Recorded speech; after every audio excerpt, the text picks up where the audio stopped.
દૈનિક બાઇબલના વાંચનો.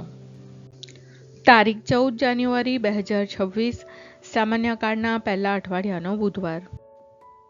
આજે માતા ધર્મસભા પુનિત દેવ સહાયમ પિલ્લાઈનો તહેવાર ઉજવે છે.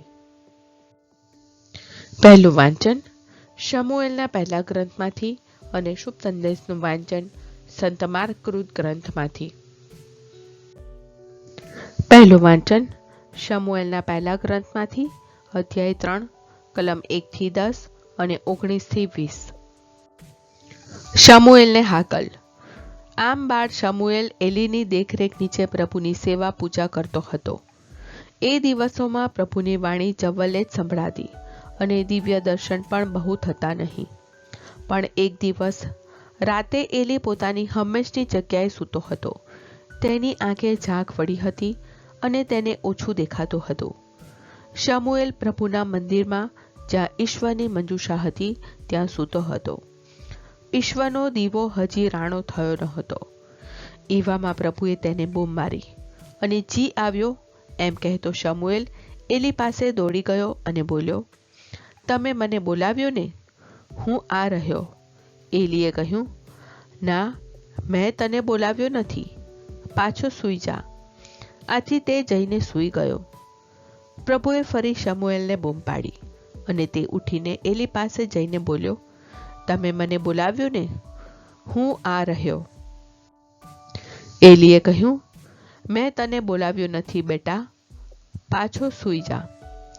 શમુએલ હજી પ્રભુને ઓળખતો થયો ન હતો અને પ્રભુની વાણી તેની આગળ પ્રગટ થઈ નહોતી. જ્યારે પ્રભુએ તેને ત્રીજી વાર હાંક મારી ત્યારે તે ફરી એલીની પાસે જઈને બોલ્યો, તમે મને બોલાવ્યો ને? હું આ રહ્યો. ત્યારે એલી સમજી ગયો કે પ્રભુ આ છોકરાને બોલાવે છે. એટલે તેણે શમુએલને કહ્યું, જા સૂઈ જા, અને જો તે તને હાંક મારે તો કહેજે કે, ફરમાવો પ્રભુ, આપનો સેવક સાંભળે છે. આથી શમુએલ જઈને પોતાની જગ્યાએ સૂઈ ગયો. પ્રભુએ ત્યાં આવી ઊભા રહીને પહેલાની જેમ બૂમ મારી, શમુએલ, શમુએલ. શમુએલે જવાબ આપ્યો, ફરમાવો, આપનો સેવક સાંભળે છે.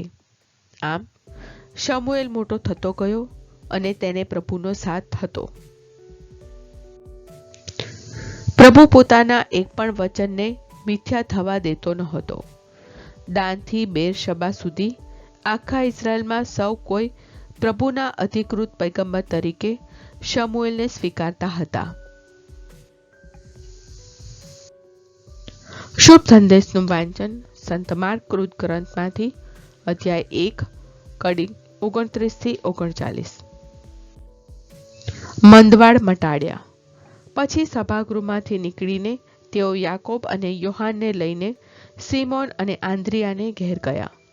સિમોનની સાસુ તાવથી પથારીવશ હતી અને તરત જ લોકોએ ઈસુને તેની વાત કરી. ઈસુએ પાસે આવીને તેને હાથ પકડીને બેઠી કરી. એટલે તેનો તાવ ઉતરી ગયો અને તે તેમની સેવા કરવા લાગી. તે દિવસે સાંજે સૂર્યાસ્ત થયા પછી લોકો જે કોઈ માંદા અને અપદૂતગ્રસ્ત હતા તે બધાને ઈસુની આગળ લઈ આવ્યા અને આખું શહેર બારણે ઉભરાયું. ઈસુએ ઘણાના જાત જાતના રોગ મટાડ્યા અને ઘણા અપદૂતો પણ કાઢ્યા, પણ તેમણે અપદૂતોને બોલવા ન દીધું, કારણ ઈસુ કોણ છે એની તેમને ખબર હતી. બીજે દિવસે પરોઢિયે હજી અંધારું હતું ત્યાં જ ઈસુ ઉઠીને બહાર ચાલ્યા ગયા અને એકાંત જગ્યાએ જઈને પ્રાર્થના કરવા લાગ્યા.